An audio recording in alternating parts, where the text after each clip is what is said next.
এ বদনাথ, আমরা যে মানে গ্যাস সারি পা দিয়ে আর কি, এ পাদলে একটা রচনা দেখি পারিস কিনা।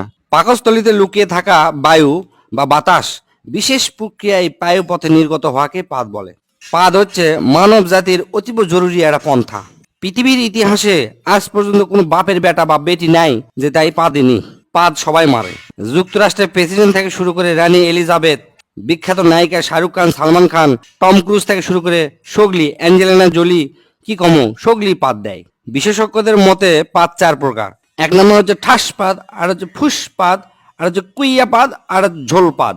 এক নম্বর ঠাসপাদ হচ্ছে মানুষের আবেগ নিয়ে খেলা করে, ওটা হচ্ছে ঠাসপাদ। এল্লাপাদ সাধারণত হরেক রকমের মন মাতানো সুরের সাথে নিজেদের আগমন ঘটায়। শব্দ দূষণের অভিযোগ পাওয়া গেলেও এই পাদ বেশিরভাগই বিনোদন দেয়। জোরে জোরে পাদের শব্দ শুনে মানুষজন হাসাহাসি করে, উই অক দোষ দেয়, উই অক দোষ দেয়, সেজন্য চরম একটা মজা হয়। দুই নম্বর হচ্ছে ফুসপাদ। এ পাদ নিজেকে মুক্ত করার জন্য পায়ে পতত আসে আকুপাকু করে, তারপর শব্দ ছাড়া ফুস করে বের হয়, একই হচ্ছে ফুসপাদ বলে। এল্লা পাদের কোনো সাধারণত অস্তিত্ব নাই, গন্ধ সঙ্গে এল্লা হচ্ছে অস্তিত্ব খুঁজে বের করা লাগে। এল্লা পাদও পরিবেশ দূষণ করে থাকে। তিন নম্বর হচ্ছে কুইয়া পাদ। এই পাদের অপর নাম হচ্ছে সোরাপাদ। মেলাক্ষণ সময় পায়খানা আটকে থাকার পর যে পাদ বের হয় ও কি কয় হচ্ছে যে কুইয়া পাদ। হিরোশিমার থেকেও বেশি ভয়ঙ্কর এই পাদ।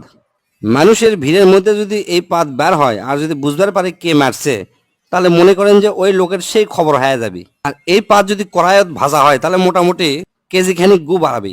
এক কথায় পায়খানার পরিবর্তে এই পাদ মারা হয়, মারলে মিচ্ছানা বেশিক্ষণ টিকে থাকা যায়। চার নাম্বার এবং শেষ হচ্ছে ঝোল পাদ। সাধারণত মানুষের ডায়রিয়া বা পাতলা পায়খানা হলে এই পাদ হয়। চলাফেরা করার সময় এই পাদ দেওয়া মিচ্ছানা ঝুঁকিপূর্ণ। মিচ্ছানা নয়, ভালোই ঝুঁকিপূর্ণ।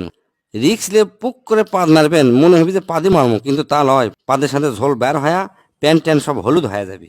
এই পাদের শব্দ সাধারণত ফ্যার ফ্যার ভ্যার ভ্যার। এক কথায় মানব জীবনে পাদের গুরুত্ব অপরিসীম।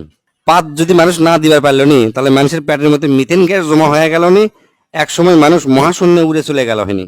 এই পাদের আর একটা সমস্যা আছে, সেটা হচ্ছে কি, পাদ মারলেও বোঝা যায় না যে এর সাথে ঝোল বাড়ালো কিনা। মানুষকে আবার জিজ্ঞেস করা লাগে, আচ্ছা ভাই পাদের কি ঝোল হয়? তাই যদি কয় হ ঝোল হয়, তখন তাই মনে করবি আমি মনে হয় হাগিয়ে ফেলে দিছি। আবার মনে করেন যে হাঁটতে হাঁটতে চিন্তা করছেন যে পিছন দিকে ঠান্ডা লাগিচ্ছে বা প্যান্টটা ভিজে গেছে, তখন মনে করবেন যে এই পাদের থেকে ঝোল বাড়াছে। এই চার প্রকার পাদের মধ্যে প্রথম দুটো একটু আরামদায়ক, মানে দেওয়ার পরে শান্তি পাওয়া যায়, কিন্তু পরের দুটো হচ্ছে যে খুবই সাংঘাতিক।